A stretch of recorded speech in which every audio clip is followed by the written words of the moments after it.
Hello and welcome. Now, the directive by President Bola Tinubu to implement recommendations of the Oronsaye report is generally seen now as a decisive move aimed at streamlining government operations and reducing the cost of governance. But it's also stoked fears of unemployment, leaving thousands of federal government employees anxious about the possibility of being laid off. The government has, of course, moved to quell such fears, saying no one would lose their job. But then it has also made it clear that some ministries, departments, and agencies would be scrapped, merged, or subsumed into relevant organizations. Now, take a listen to what the Minister of Information has been saying. Recall that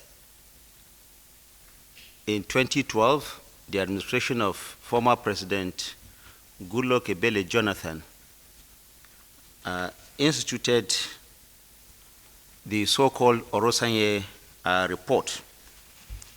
It is aimed at rationalizing the federal government parastatals, agencies, and commission.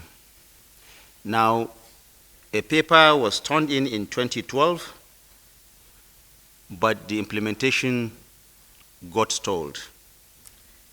Again, in 2021, almost 7 years after that, the former President Muhammadu Buhari, also initiated a process to consider the 2014 white paper on the Oronsaye report. Again, the implementation of that also got stalled.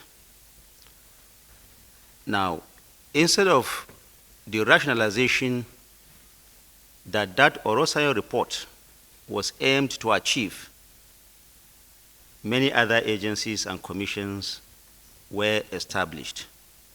So in a very bold move, today, this administration under the leadership of President Bola Ahmed Tinubu, consistent again with his courage to take very far-reaching decisions in the interest of Nigeria, has taken a decision to implement the so-called Oronsaye report.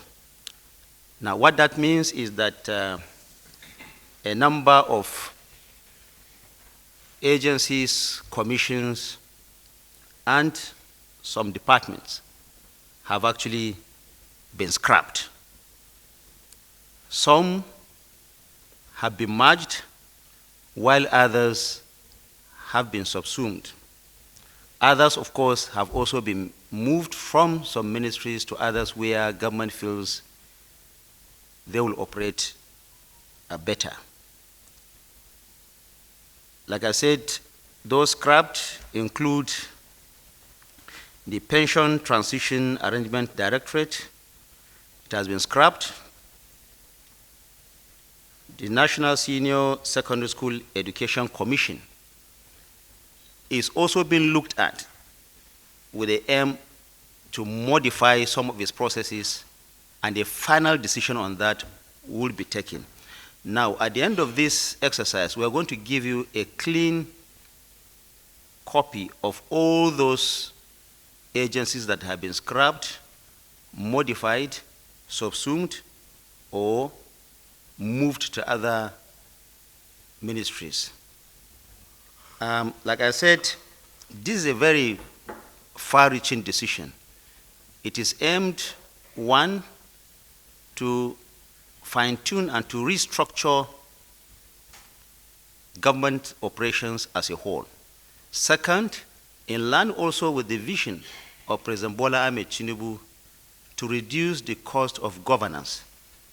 Some of these agencies you will discover, and as you know, are performing almost very similar functions. So government thought it wise that there is the need, since this committee had already been set up, white paper already been produced, to take a bold decision to visit that. This is in line with the need to reduce cost of governance and ensure that we have streamlined efficiency across the governance value chain.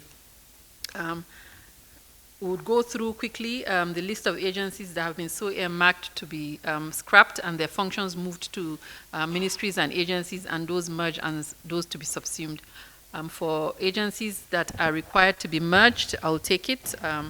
National Agency for Control of AIDS, HIV/AIDS, NACA, to be merged with the Center for Disease Control in the Federal Ministry of Health. National Emergency Management Agency to be merged with the National Commission for Refugee Migration and Internally Displaced Persons. The Directorate of Technical Cooperation in Africa to be merged with the Directorate of Technical Aid and to function as a department in the Ministry of Foreign Affairs. Infrastructure Concession and Regulatory Commission to be merged with Bureau for Public Enterprises. Nigerian Investment Promotion Commission to be merged with Nigerian Export Promotion Council. National Agency for Science and Technology and Science and Engineering Infrastructure to be merged with National Center for Agriculture Mechanization and the Project Development Institute. The National Biotechnology Development Agency to be merged with the National Center for Genetic Resource and Biotechnology. The National Institute for Leather Science Technology to be merged with the National Institute for Chemical Technology. The Nomadic Education Commission to be merged with the National Commission for Mass Literacy, Adult Education, and Non-Formal Education. The Federal Radio Corporation to be merged with the Voice of Nigeria. The National Commission for Museum and Monuments to be merged with the National Gallery of Arts. The National Theatre to be merged with National Troupe of Nigeria. The National Meteorological Development Center to be merged with the National Meteorological Training Institute. The Nigerian Army University, BU, should be merged with the Nigerian Defense Academy to function as a faculty within the Nigerian Defense Academy. Air Force Institute of Technology, also to be merged with the Nigerian Defense Academy to function as a faculty of Nigerian Defense Academy. We now move to the agencies to be subsumed. The Service Compact with Nigeria Servicom to be subsumed to function as a department under the Bureau for Public Service Reform. The Border Communities Development Agency to be subsumed to function as a department under the National Boundary Commission. The National Salaries, Income, and Wages Commission to be subsumed into the Revenue Mobilization and Fiscal Allocation Commission. The Institute for Peace and Conflict Resolution to be subsumed under the Institute for International Affairs. The Public Complaints Commission to be subsumed under the National Human Rights Commission. The Nigerian Institute for Trypanosomiasis to be subsumed into the Institute for Veterinary Research. The National Medicine Development Agency to be subsumed under the National Institute for Pharmaceutical Research and Development. The National Intelligence Agency Pension Commission to be subsumed under the Nigerian Pension Commission. For agencies to be relocated, the Niger Delta Power Holding Company to be relocated to the Ministry of Power. The National Agricultural Land Development Agency to be relocated to the Federal Ministry of Agriculture and Food Security. The National Blood Service Commission to be converted into an agency and relocated to the Federal Ministry of Health. The Nigerian Diaspora Commission to be converted into an agency and to be relocated to the Federal Ministry, to the Ministry of Finance. In addition, Mr. President constituted a committee that would work within a 12-week period to ensure that the necessary restructuring and legislative amendments that are needed to ensure the full actualization of these approvals was granted. He tasked this committee with an immediate terms of reference to proceed and ensure all of these are done within a period of 12 weeks. The committee membership comprises of the following. The Secretary to the Government of the Federation will chair the committee. The Head of Civil Service of the Federation, member. The Attorney General of the Federation and Minister of Justice, member.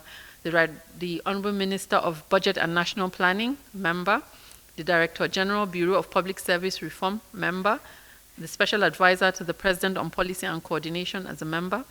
The two Senior Special Assistants to the President on National Assembly are members, and the Cabinet Affairs Office will serve as Secretariat.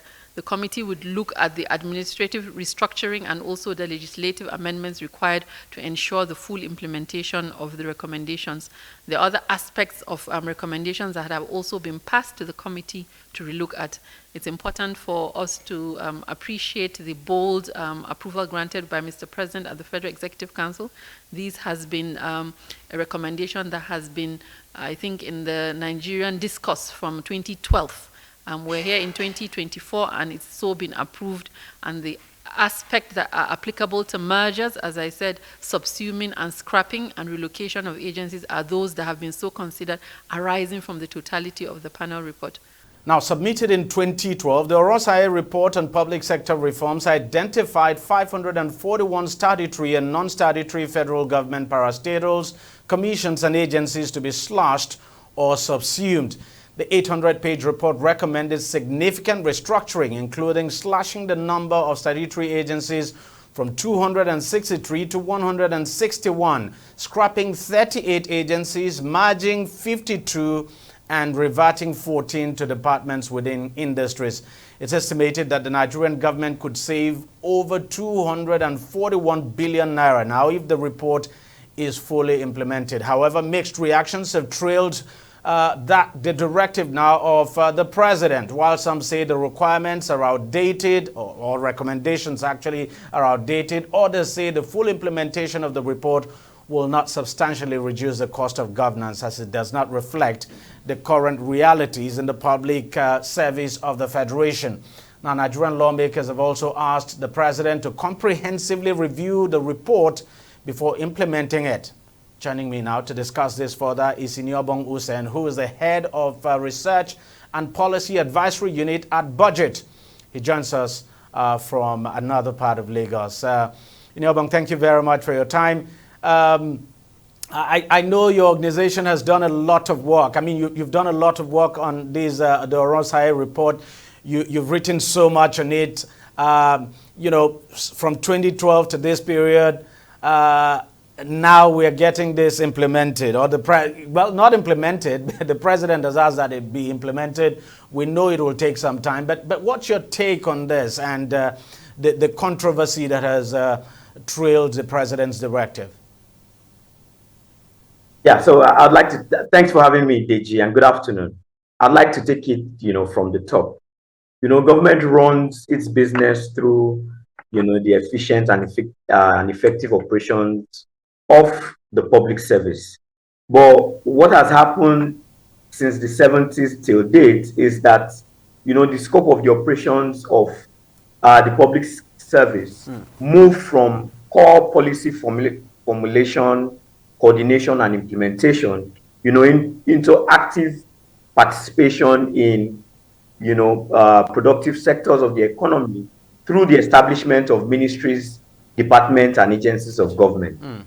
Now, when those departments, agencies, and parastatals of government were set up, in the era when they were set up, some of them were set up as ad hoc instruments. So they were set up to achieve a specific purpose, and then they were supposed to be abolished after that purpose had been achieved.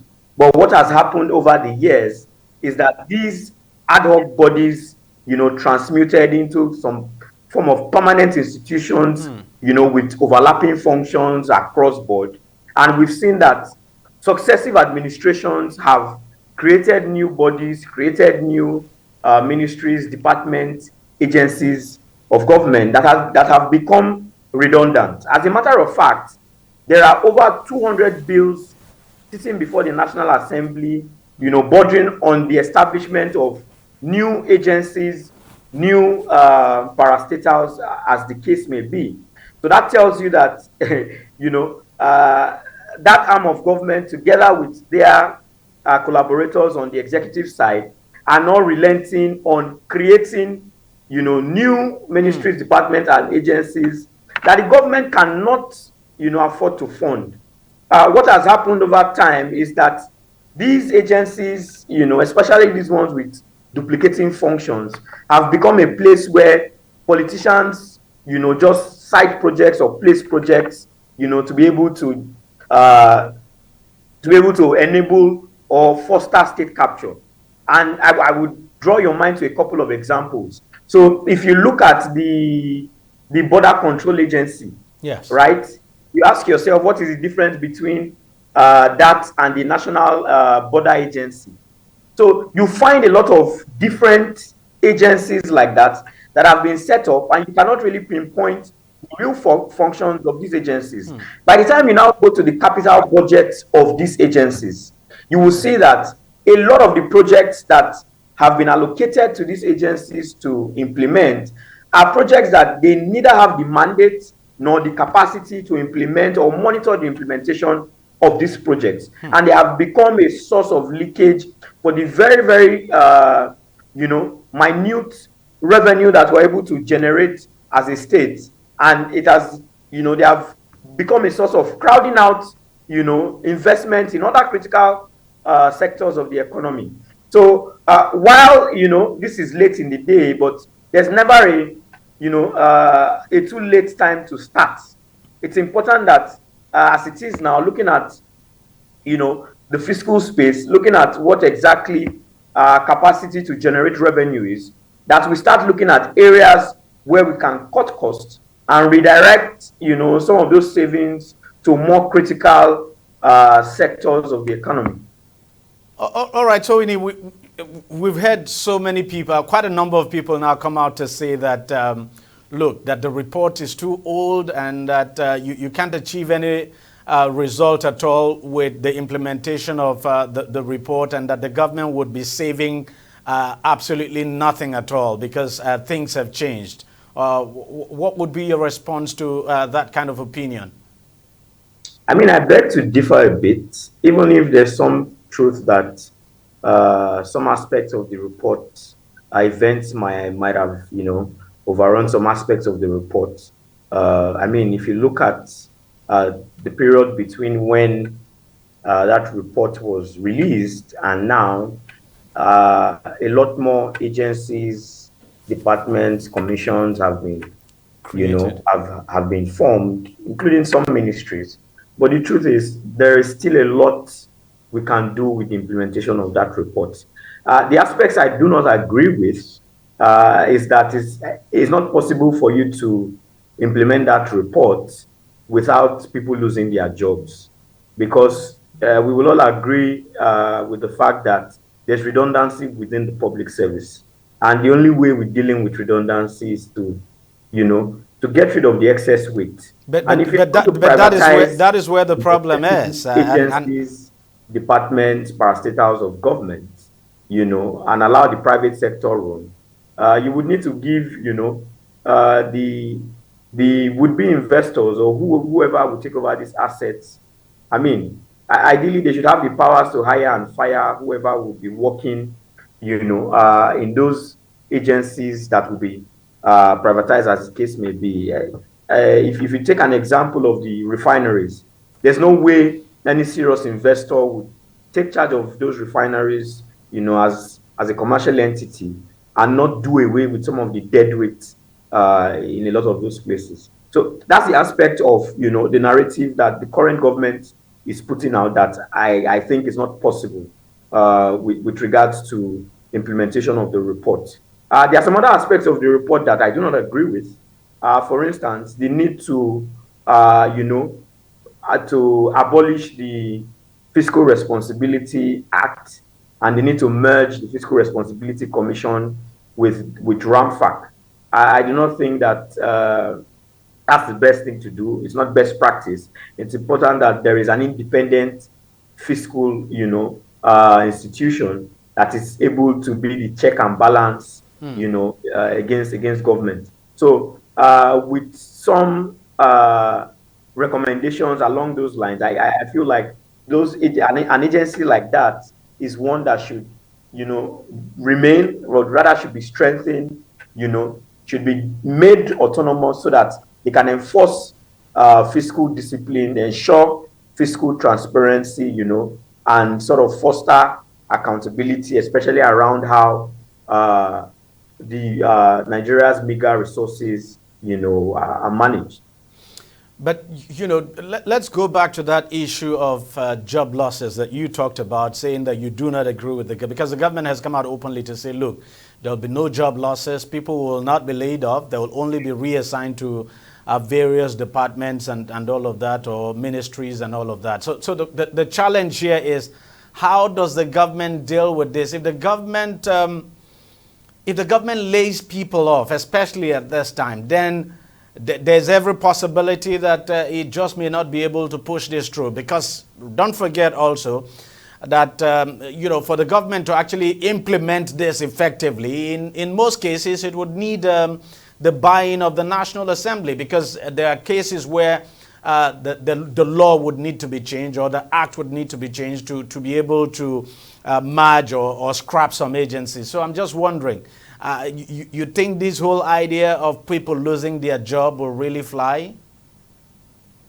I mean, it's not going to be a bitter pill to swallow, but I can assure you that there's no easy way out of this. There's no hard and fast way, you know, out of this. We would need to bite the bullet, chew that bitter pill, because if you are going to be, you know, moving people from one department to another, it will just be moving redundancy around. But the truth is, if we are going to be speaking to efficiency, it would mean that we will need to find or look for where there is dead weight, like I mentioned earlier, where, you know, there's not a lot of efficiency, you know, with those agencies, commissions, or parastatals, you know, and, you know, move the resources that we are currently using to run those agencies to areas where we really need the funds. Now, mind you, a lot of people do not know that, I mean, the salaries you pay teachers, I mean, salaries you pay health workers, the salaries that you pay the policemen, the men of the armed forces, also constitute part of the cost of governance. And here we are saying that, you know, these people are not adequately paid, you know, and so it's important that we're able to look for where, you know, these resources, you know, are not providing, you know, requisite value. We're not getting money for value, and redirect them to areas where, if properly utilized, that we would get value for money. And so if that would require people, you know, having to look for jobs elsewhere, I think that it's a bitter pill that we would need to swallow. There's no way around this, to be honest with you. Well, of course, you know that the House of Representatives has actually raised serious concerns about the directive of the president, asking that there should be a comprehensive review. And some of those concerns are out there in the public. You must have seen some of the concerns. What have you got to say about them?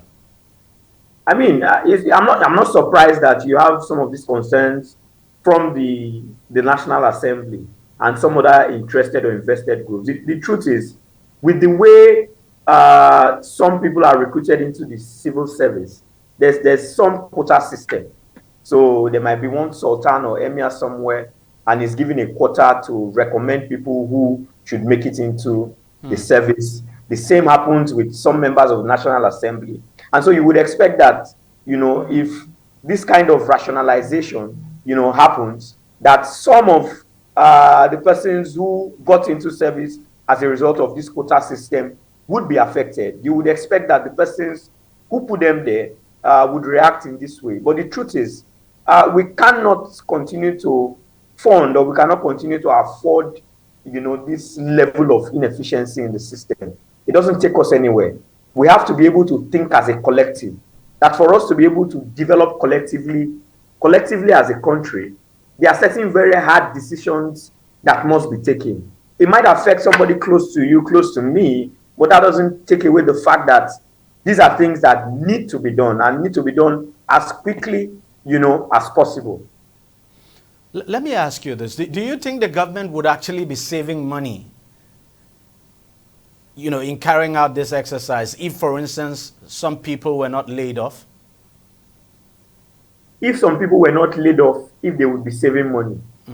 Do you think the government would be saving money? Because the whole idea is to cut the cost of governance. And I'm just wondering, you know, you've just said, look, we just have to swallow that bitter pill. And I'm wondering, is there a chance that if people were not sacked, that the government could still save money? And the chances are very slim, extremely slim, because the truth is there are a couple of these agencies that ideally should be enterprises, revenue generating. They do not need to be on the budget. For instance, if we were running the refineries like enterprises, businesses that were set up for profit, and then they can pay dividends to government, that's something that would have been taken off the budget. But as it is, we are still funding these refineries that are not producing a single barrel of crude, from the budget without getting any value for money. And trust me, there are quite a number of agencies, commissions, river basin authorities like that should have no business being funded by public funds. As a matter of fact, if you look at some of the commissions, for instance, for some of the commissions, they have 37 commissioners with offices in all of the states of the Federation. And you look at what exactly the purpose of these state offices are. There's very little that they are doing. In some of these state offices, there are certain days that people don't go to work. On some days that they go to the office at 12, 1 o'clock. If you go there, you won't see anybody. They have closed for the day. And salaries get paid. Salaries get paid in full. But if there was work for these people to do, trust me, people would work from 9 to 5. But it just seems like we found a way of just, settling a certain, certain people, for the high unemployment that exists. But the truth is, government cannot be a major employer of labor. Government facilitates, economic activities. It makes the business environment friendly by the provision of infrastructure, by the setting of the right policies. But when you now want to actively participate in, sectors of the economy, then it's not something that you get a lot of value for. There's a reason why, the private sector drives growth in any thriving economy. And I think that focus from having a lot of agencies that are involved in, the economic activities is one that government should get away from. We need to make government lean, right? It should focus on policy formulation, policy, coordination and implementation, and allow the private sector drive job growth. All right.